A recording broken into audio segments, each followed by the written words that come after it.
ઇસ્લામના મહાન પૈગંબર વિરુદ્ધમાં અપમાનજનક ટિપ્પણી કરનાર શખ્સ સામે કડક કાર્યવાહી કરવા ભાવનગર શહેરના મુસ્લિમ સમાજના આગેવાનો દ્વારા જિલ્લા કલેક્ટરને આવેદનપત્ર પાઠવ્યું।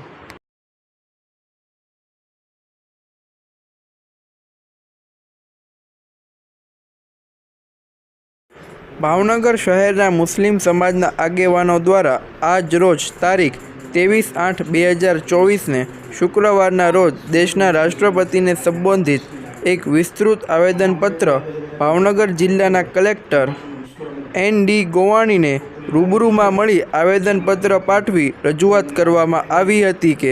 મહારાષ્ટ્ર રાજ્યના નાસિક ખાતે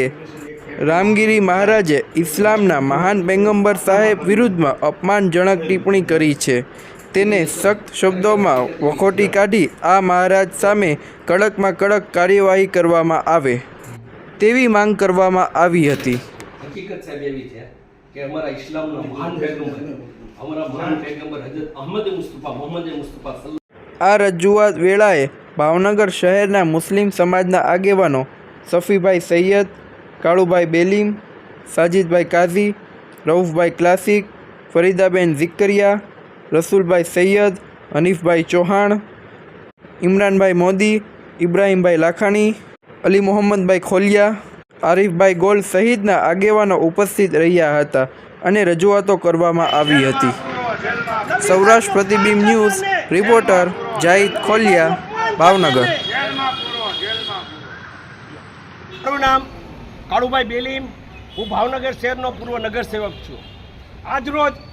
આપણા ભાવનગર શહેરના મુસ્લિમ સમાજના